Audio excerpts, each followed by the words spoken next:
Yo, it's your boy Adam. In today's video, we've got a defending tutorial for you guys. We're going to be analysing our Futchamps Weekend League games, seeing what I do right and what my opponents do right and wrong as well, and just sort of talking you through it, telling you how I defend, and hopefully this will help you out whenever you are playing in whatever game mode, to be honest with you. But yeah, in terms of the team and chemistry styles and stuff like that, I wanted to talk about it for a bit, and this will probably be more beneficial to sort of silver and gold level players. I assume and I expect elite plus level players will probably be already aware of this anyway, but you never know, I guess. Some people are just really good at the game and don't really focus on this sort of stuff. But use every single bit of the game to your advantage. Why not have the right chemistry styles on your players, even if you don't believe it? I mean, some of them cost like 1k for a chemistry style, and obviously it don't matter how much coins you've got. Literally on our channel, I've got 100k squad builders. I had a meta 100k team, I had a meta 50k team. It don't matter. This is a road to glory. I don't put no money on this game. But yeah, in terms of FIFA 21, not gonna lie, if you care about the meta, it's just pace. It's pace, pace, pace, pace. It is, and that is why you can see shadows, shadows, shadows. You can see shadow, shadow. You can see hunter, hunter, and hunter. But within reason, I'm using a Guardian on Adama Traore, for example, because it gives him 15 stand tackling and 10 defensive awareness. So I do care about certain stats. I feel like for defenders, for centre-backs, defensive awareness and stand tackling and pace are the most important.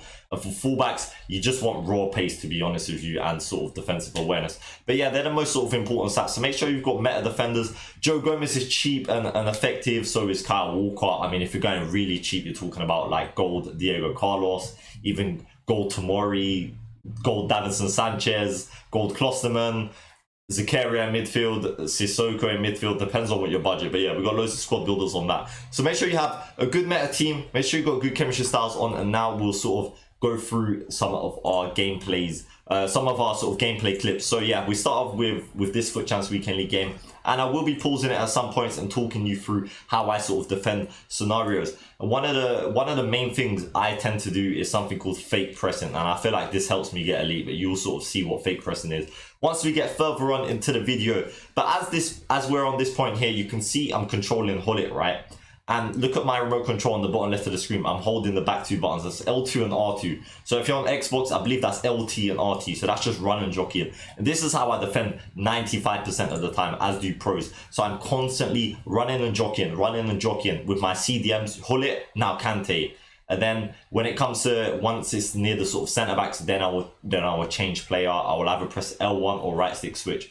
When it comes to sort of player switching, I tend to only player switch with my right stick when it's absolutely crucial that I have that player. So if I definitely need my left centre back, otherwise I'm going to concede a goal. Generally, I just press L1 because I'm pretty sort of confident that it will change to the right player when I'm like midfield areas and stuff like that. But yeah, just notice how I'm constantly using my CDMs. I know people call it, I don't know, people hate on defending like this, but this is how you got to defend anyway. Use your CDMs and constantly chase around. Look for where they're going to pass it. That's what you need to be doing, predicting where they're going to pass the ball. And then eventually they will try and get in the box, and then you just run into them. So that's how I defend.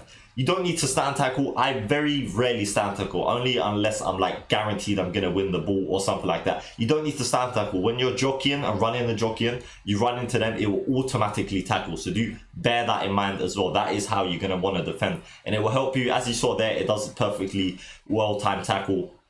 And that's all you need. And then obviously you can go on your counter attack and see if you can get a goal. We'll see how the opposition sort of defends this here, if we can build up a goal. So we're just passing it around. His defenders are well in place. He's using his right back. That's good. But now we've bypassed his midfielders. And already, can you see the pass where it's going to come from? I can already see Neymar is making a run behind Mbappe. He's dragging out his right centre back. He needs to be using his left centre back here. He's using the wrong defender. I can already see it without even knowing what's going to happen in this clip. There you go. His right centre back is not ready for this. I do a simple through ball. We shoot across goal. It is Neymar and he dispatches that. He is not going to miss, is he? Let's see how we defend this scenario here. So he's got Kante versus Kante. He passes it. I'm back onto my next DM. Now straight on my centre back. Press and back off. Now I'm using my DM, and then we go press and back off. I'm waiting for him, running into him. He gets a little bit lucky there.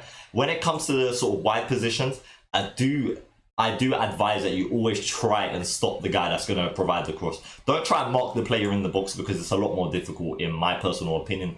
But this is an honest video and I do concede goals. And in this sort of scenario here, I'm quite comfortable, right? I can go left, I can go right, and so can he. But a lot of it is anticipating where your opponent's going to go. The more you play them in that game, you sort of familiarize with it. Also, you know players' left foots and right foots. And in this case, he sort of turned. I should have anticipated that he was going to go on that side of the pie. I just didn't really think he was going to shoot with that foot. And he scored that goal. But, you know, it happens. You can't get a clean sheet every game. And this game, it will screw you over. Trust me, you will concede goals. But I personally feel like I defend like an Elite 1 player, but I attack like Elite 3 player. So I'd say my defending is better than my attacking. But yeah, this game is super unrewarding. But yeah, you can be really good at defending anyway. But here we go. Straight into him. As soon as he passed it to his forward, he took a little heavy touch. I just run into him straight away with Varane, I believe that was, using his pace. And what I meant earlier at the start of the video by fake pressing is, so fake pressing is like when I'm pretending to drag out one of my defenders, right? So I'm pretending to drag out my centre-back to press him.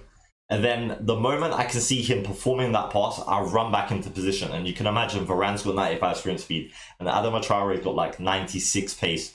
So the second that I have pretended to drag my player out of position, he's done the pass and I'm running back, then he's either given the ball away or I've intercepted it or I've read the next pass, and that's how fake pressing works. But for me, that is more sort of elite level. That's when you're looking to go from gold 1 to elite 3 or elite 3 to elite 2. The fake pressing is definitely something that helps me. And there we go. We just read the pass there. Easy bit of intercepting from Baby Hullet, that is, who we actually packed. I wouldn't actually buy him, but yeah, he is a good player. And then we're on the attack now. Can he defend this scenario? Mbappe up against the defender. This is what I was just saying earlier. When I'm defending, always, I try and stop the guy performing the cross. You can see there with Koundé, he sort of turned back. He thought I was going to cut it back. Just worry about stopping the guy performing the cross, because if you stop him, then you stop that happening, and then obviously we get the goal. It's very difficult to mark the guy in the box. It is possible, and I can do it on occasions, but generally just stop the guy doing the cross, and if you can't stop him, then yeah, hope for the best.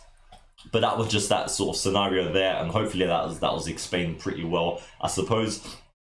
Also, one thing I wanted to touch on as well with kickoff goals, I do concede a lot of sort of kickoff goals because I forget to do the offside trap. I will make a separate tutorial for this. If you do want me to do any other tutorials, do let me know as well. But yeah, I concede so many kickoff goals because I forget to do the offside trap. So what a lot of pros do, so they push their players up at halftime. That's just a little tip that I want to give you guys. But yeah, I will make a video on that as well. I do intend to make a lot more gameplay tutorials. But let's see how we defend this scenario. This is what I meant by fake pressing. So I'm using Adama Traore, dragging him way out of position. You shouldn't really do this, but I just know that I'm going to be able to get back in position. But yeah, we're dragging him way too up there, and then we're able to get him back in place. But generally, a lot of people, the mistakes they make is they do not track runs and they drag out defenders. Like, they constantly drag out defenders like what I was doing there.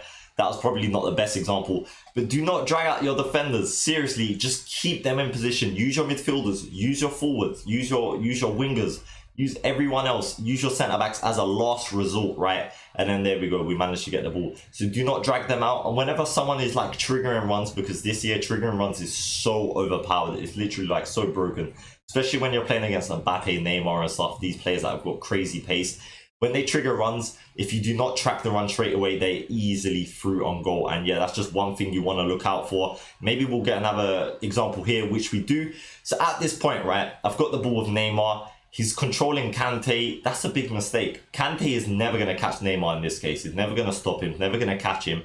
At this point, he should have already been controlling his centre-back and running back. But it's too late. He's not controlling his centre-back. Worst case scenario, maybe control the left centre-back and try and press Neymar. He does neither. It's too late. He changes player to the wrong centre-back. We do a chip through ball, take a touch from Mbappe. And that volley is absolutely, I have to say. But yeah, that is just one example there of why you need to be tracking your runner. So let's see how we defend this scenario here. It's Ferland Mendy up against Salah, so he's got a lot of pace on the wings. Passing it inside, Adama Traore, I'm just waiting for him. Because end of the day, someone like Joao Felix, I already know he's 5-star, 4-star, 4-star weak foot. He can score on each side. He can do lacroquetas. This is half time. I always concede at half time. So you got to be very careful and anticipate. You got to be able to like stand in a position right now where I am with Adama Traore, where I'm prepared for him to go left and right. Do not commit so much to one side because they can easily turn you. And then what does he do? He's turning with Joao Felix, left, right, does a drag back, passes it inside. And I sort of anticipate he's going to shoot with Mbappe's left foot, which he did. He could have done a fake shot, went on his right, but he didn't. And look at the halftime stats. So the guy had one shot. He had 64% possession, 95% pass accuracy. We had 97% pass accuracy. So for that whole game, we was having, like, I generally don't have less than 50% possession. It's quite rare for me. So for me to have like 34 or 37, whatever it was, shows how much the guy was passing it around. And when you're passing it around someone's penalty area, around the edge of the box constantly, it's very, very difficult to defend against. I can't lie. That's kind of like how a lot of the Elite 1 players are so good. They're always in and around the penalty area, left stick dribbling. But yeah, let's see how we're attacking here, how the opposition's going to defend. We constantly build it up. At this point, he doesn't read where I'm going to go with Neymar. He allows me to get in there. And yeah, this little clip here is just an example of how things can go against you. Honestly, defending, it will help you. It will benefit you. Players like Anders Verjank are some of the best in the world at defending. But he can still concede 3 goals in a game, 4 goals in a game, because stuff like this can happen. But yeah, defending will go a long way, and I hope you enjoyed this clip. If you did, be sure to smash a thumbs up, subscribe to our channel, and let me know what other clips you do want. We are on all social media platforms. Drop us a follow. Thank you so much for watching this video. It's been your boy. There's one more thing to say.